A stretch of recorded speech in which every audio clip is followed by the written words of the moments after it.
दोस्तों, मेरा नाम है कुमकुम बिनवाल। एक दौर होता था जब भारत की राजनीति में राहुल गांधी ये एक नाम एक मजाक के तौर पर लिया जाता था। खूब ट्रोलिंग की जाती थी।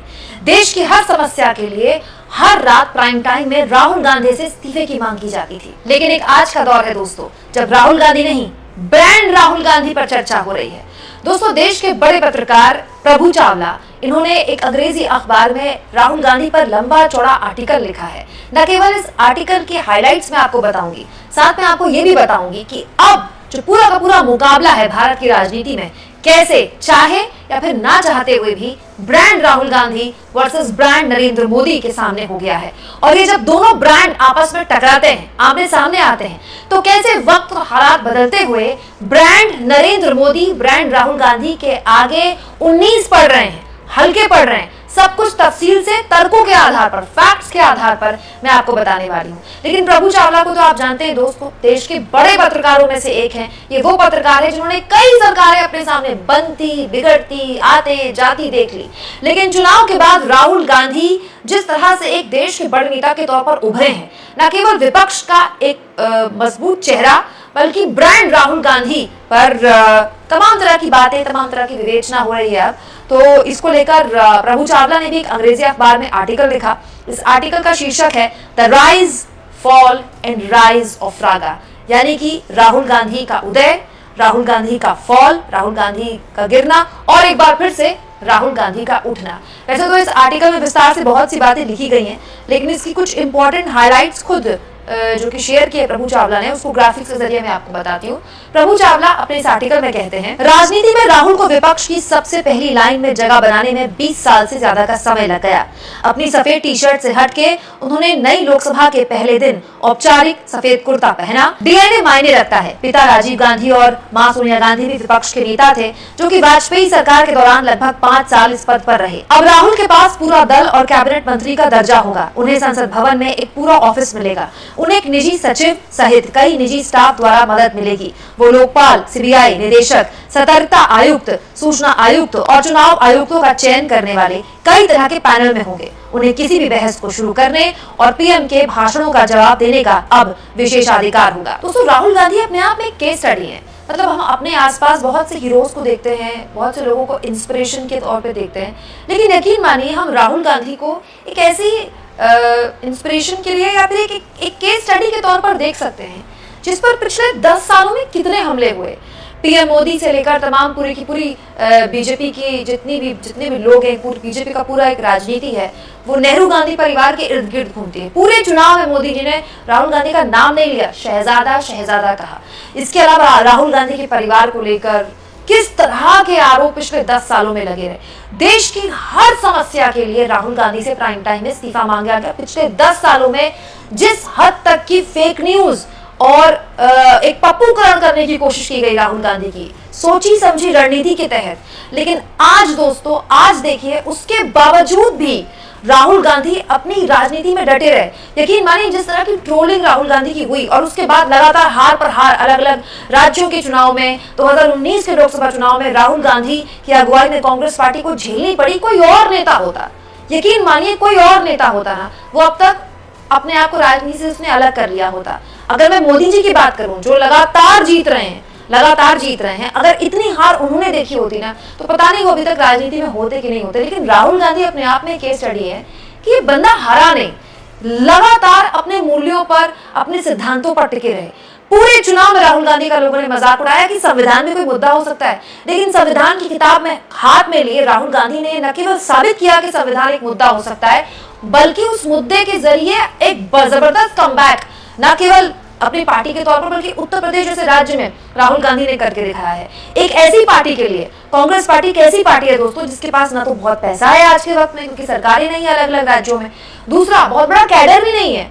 तो कांग्रेस पार्टी ने जो जितनी भी छोटी कहें या बड़ी कहें जीत हासिल की है ना, इतनी बड़ी उपलब्धि अगर कांग्रेस पार्टी को मिली है, तो केवल मुद्दों के ऊपर मिली है। कांग्रेस पार्टी के पास कैडर नहीं है आज भी, केवल मुद्दे, चाहे वो गरीबी हो, चाहे बेरोजगारी हो, चाहे आरक्षण का मुद्दा हो, चाहे संविधान का मुद्दा हो, चाहे बराबरी का मुद्दा हो, राहुल गांधी अपने मुद्दों पर टिके रहे। और लगातार लोगों ने जब ये देखा कि ये बंदा केवल हमारी बात कर रहा है, तो लोगों ने उनको सपोर्ट किया। तौर पर मुझे लगता है दोस्तों राहुल गांधी का ये जो पूरा ब्रांडिंग हुई है ना, ये भारत जोड़ो यात्रा से हुई है। आज तक कभी भी हमारे देश में किसी भी नेता ने सड़क पर उतरकर यात्राएं की है, महात्मा गांधी हो चाहे वो राहुल गांधी हो, भी बहुत से नेता अलग अलग राजनीतिक दलों से हुए।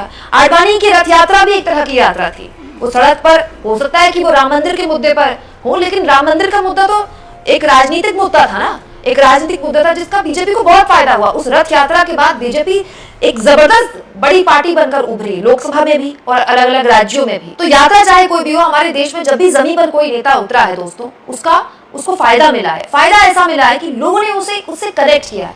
राहुल गांधी जो अब तक अपने नेहरू गांधी परिवार की छवि समेटे हुए थे अपने बीच, सोनिया गांधी के बेटे राजीव गांधी के बेटे के तौर पर जाने जाते थे, भारत जोड़ो यात्रा के जरिए जिस तरह से वो लोगों से मिल रहे हैं, बच्चों को गोद में उठा रहे हैं, बुजुर्गों से मिल रहे हैं।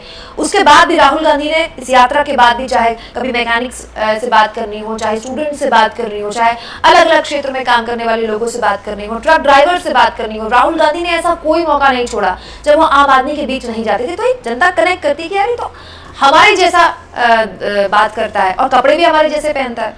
अब कोई माने या ना माने, लेकिन राहुल गांधी की व्हाइट टी शर्ट और 6 पॉकेट, ये उनका ब्रांडिंग, मतलब एक अपने आप में ब्रांडिंग बन गई है कि क्योंकि हम अभ्यस्त हैं अपने नेताओं को धोती कुर्ता या फिर कुर्ता पैजामा में देखने में, लेकिन ये अपने आप में एक बिल्कुल अलग तरह का अप्रोच है जिसमें राहुल गांधी बढ़िया सी टी शर्ट पहनते हैं, जिसमें उनकी फिटनेस भी अच्छी फिजिक दिखाई देती है, और उस टी शर्ट और स्पोर्ट्स शूज में और 6 पॉकेट में वो पूरे देश को नापने की जोर आजमाइश करते हैं। दोस्तों अब बात ब्रांड नरेंद्र मोदी और ब्रांड राहुल गांधी की। दोनों ही जो ब्रांड्स है ना, उनका जो मूल आधार है वो एग्रेसिव पॉलिटिक्स पे है। मोदी जी तो जाने ही एग्रेसिव पॉलिटिक्स के लिए जाते हैं और राहुल गांधी ने भी उसी एग्रेशन को थामा हुआ है। बहुत से लोग कहते हैं कि राहुल गांधी को बड़ा संभल के चलना चाहिए, कहीं ऐसा ना हो कि एग्रेशन जो है वो ओवर एग्रेशन हो जाए।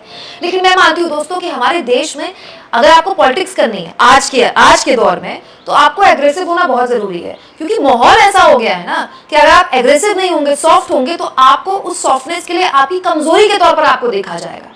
तो राहुल गांधी एग्रेसिव पॉलिटिक्स करते हैं विपक्ष में रहकर, और मोदी जी एग्रेसिव पॉलिटिक्स करते हैं सत्ता पक्ष में रहकर। लेकिन दिक्कत ये होती है कि जब आप 10 साल से सरकार में हैं, तो फिर आप एग्रेशन किसको दिखाएंगे? अब तो मोदी जी नेहरू या फिर इंदिरा गांधी या सोनिया गांधी या मनमोहन सिंह का भी नाम नहीं ले सकते, क्योंकि 10 साल बहुत बड़ा वक्त होता है। पूरा एक दशक मोदी जी ने दिल्ली की सत्ता में बिता दिया है। तो सत्ता में रहकर एग्रेशन एक बड़ा अजीब सा टेंडेंसी होती है कैरी करना, जिसको आप लॉन्ग टर्म कैरी कैसे करेंगे, क्योंकि वहां आप एग्रेसिव नहीं हो सकते, वहां आपको सवालों के जवाब देने हैं। लेकिन विपक्ष में रहकर आप बहुत सी चीजें कर सकते हैं, क्योंकि आपकी जवाबदेही नहीं होती, आपकी जवाबदेही जनता पर होती है कि हमारे सवाल उठाएंगे बस। और इसके अलावा दोस्तों राहुल गांधी में एक और छवि जो भारत जोड़ो यात्रा के बाद हमने देखी, इंडिया अलायंस को जिस तरह से साथ में लेकर वो चले। अभी लोकसभा अध्यक्ष का जब चुनाव हुआ था, उन्होंने इसको लेकर ममता बनर्जी से बात करी और तमाम इंडिया अलायंस के दूसरे लोगों से बात की, अखिलेश यादव से की। हाल के दिनों में राहुल गांधी का ये अवतार जो हमें देखने को मिला है, ये उनके भविष्य की राजनीति के लिए महत्वपूर्ण है। और प्रभु चावला तो अपने इस आर्टिकल में ये भी कहते हैं कि राहुल गांधी बस एक कदम दूर है प्रधानमंत्री बनने के लिए। अब अगर उनको प्रधानमंत्री बनना है, तो अपने विपक्ष के नेता के तौर पर, लोकसभा में प्रतिपक्ष के नेता के तौर पर, उन्हें एक परिपक्व, जिम्मेदार और एक एग्रेसिव नेता के तौर पर अपने आप को न केवल दिखाना होगा, बल्कि वो मैसेजिंग भी देनी होगी कि आखिर क्यों ब्रांड नरेंद्र मोदी के ऊपर भारी पड़ रहे हैं ब्रांड राहुल गांधी।